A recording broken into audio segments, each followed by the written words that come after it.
इंदौर में तेजी से बढ़ती कोरोना मरीजों को लेकर रेसिडेंसी पर जल संसाधन मंत्री तुलसीराम सिलावट ने अधिकारियों की अहम बैठक ली, जिसमें रविवार के साथ सोमवार को भी लॉकडाउन पर मंथन किया गया। इंदौर शहर में एक बार फिर कोरोना विस्फोट हुआ है, जहां एक ही दिन में 584 नए कोरोना संक्रमित मिलने से शासन प्रशासन के हाथ पैर फूल गए हैं।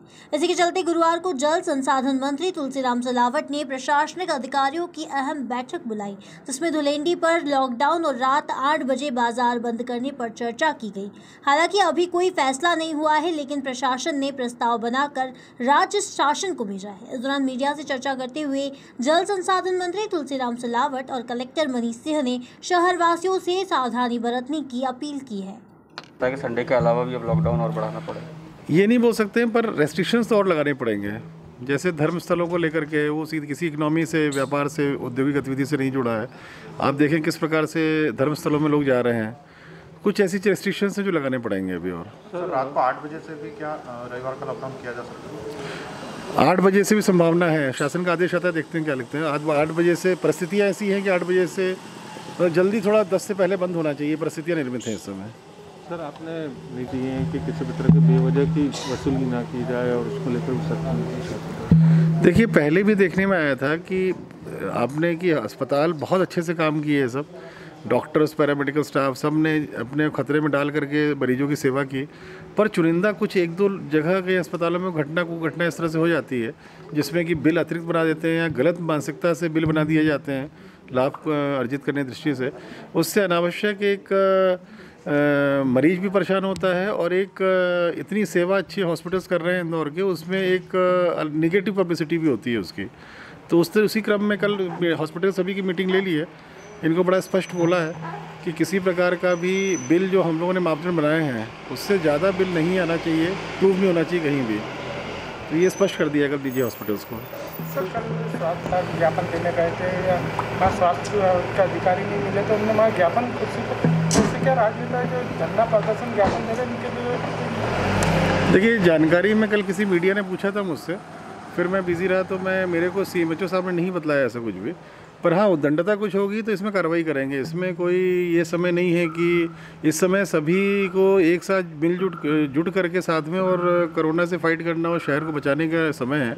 इस समय फालतू की राजनीति कोई करेंगे इस तरह की जो आप बतला रहे हैं, तो इसमें कार्रवाई की जाएगी। पर मुझे इसके बारे में बहुत फैक्ट्स आइडिया नहीं है, अभी मालूम नहीं है अभी। सर, आज की बैठक में क्या कुछ प्रस्ताव तैयार किए गए या कुछ निर्णय लिए गए हैं? नहीं, माननीय मंत्री जी के द्वारा पूरा रिव्यू किया गया। अस्पताल मेन फोकस हॉस्पिटल मैनेजमेंट पे था, प्लस क्या रेस्ट्रिक्शन शहर में और होने चाहिए।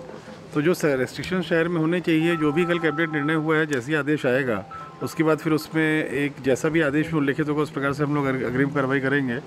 अस्पतालों में डीन साहब भी थे, सुपर स्पेशलिटी पे कुछ स्टाफ का बढ़ाने को मसला था, तो आयुक्त महोदय, संभाग आयुक्त महोदय भी थे, उन्होंने तत्काल ही वहीं पे अप्रूवल दिया डीन साहब को, और वो भी आज से क्लियर हो जाएगा। तो अभी वहाँ पेशेंट्स 169 है और टोटल 366 कैपेसिटी है और कुछ एडिशनल स्टाफ नर्स की आवश्यकता है, तो वो भी सैंक्शन हो गया। 366 तो पहुँच सकेगा। तो जब गवर्नमेंट का आदेश आएगा उसमें क्या लिखा है उसके आधार पर कर पाएंगे कुछ जो है, उसके बाद ही कुछ हो सके। अभी क्या आदेश, सभी शासन का आदेश नहीं आया है, निर्णय हुआ है जो कि मीडिया के माध्यम से वो ज्ञात हुआ है। पर एक्चुअल क्या चीज़ें हैं वो जो आदेश आएगा वो चीज़ से स्पष्ट हो सकेगा क्या करना है। सर, इंदौर में लगातार की कमी ना हो, PPE किट की कमी ना हो, मेडिसिन की कोई कमी ना हो, सारे संदर्भों पे बात हुई। सजगता के लिए बात हुई, मास्क के लिए बात हुई और वैक्सीन के लिए बात हुई कि वैक्सीन जिस प्रकार से मास्क लगाना जरूरी है, इस संकट से उबरने के लिए मास्क और वैक्सीन और 2 गज की दूरी ये बहुत ज़रूरी है। और मैंने कहा था कि सरकार इस चुनौती को, इस लड़ाई को निर्भीक होकर आम जनता से जब तक सहयोग मिलेगा, इसमें आम जनता की भागीदारी और साझेदारी, एक जागरूकता नागरिक के नाते सावधानी की उनकी भी कोशिश, उनका भी प्रयास, उनका भी प्रयत्न, उनका भी सहयोग हमें मिले। एक कोरोना से लड़ने के लिए हर व्यक्ति को सजग होना पड़ेगा, जागना, निर्भीक होकर आगे आना पड़ेगा।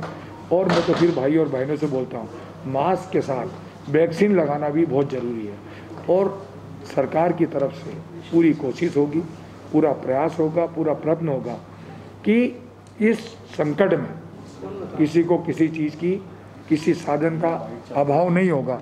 शासकीय अशासकीय सभी अस्पताल में निरंतर चर्चा चल रही है। फिर वही सवाल कि अभी क्या चर्चा हमने होगी? चर्चा ये किसी भी चीज़ की कमी नहीं आए, बेड से लेकर स्टाफ से सुपर स्पेशलिस्ट से लेकर शासकीय अशासकीय चुनौती, क्योंकि मरीज ज़्यादा आ सकते हैं, क्योंकि पूरे मध्य प्रदेश का बोझ इंदौर पे होता है। चाहे उज्जैन डिवीज़न हो जाए, चाहे भोपाल डिवीज़न हो जाए, दो डिवीज़न है ही। सब लोग, क्योंकि स्वास्थ्य की सेवाएं इंदौर में अच्छी हो तो हर व्यक्ति चाहता है कि अच्छा इलाज हो। इसी संदर्भ में किसी चीज़ की कमी ना हो, वो सुविधा जो एक हमारे मरीज को मिलना चाहिए, वो सुविधाएं सरकार की ओर सारी उपलब्ध हों, ये कोशिश है। इसी संदर्भ में कमिश्नर और कलेक्टर और डीन से मेरी बात हुई। धुलेंडी पर लॉकडाउन को लेकर आपके क्या विचार? बेड इंदौर, भोपाल, जबलपुर और अन्य मध्य प्रदेश के कई जिलों में फैल रहा था। मध्य प्रदेश की सरकार के मुख्यमंत्री की चिंता है इस संकट से, इस कोरोना वायरस से। निरंतर 23 मार्च को पिछली जब उन्होंने मध्य प्रदेश की बागडोर संभाली थी, पहली बैठक शपथ लेने के बाद मुख्यमंत्री ने कोरोना वायरस के लिए आला अफसर मध्य प्रदेश के मुख्य सचिव सबको निर्देश दिए। उस दिन से लेकर आज तक निरंतर मध्य प्रदेश की सरकार इस संकट से उभरने के लिए मुख्यमंत्री स्वयं प्रतिदिन हर जिले की समीक्षा करते हैं और किस प्रकार से इस संघर्ष से, इस चुनौती से, इस महामारी से कैसे निपटा जाए।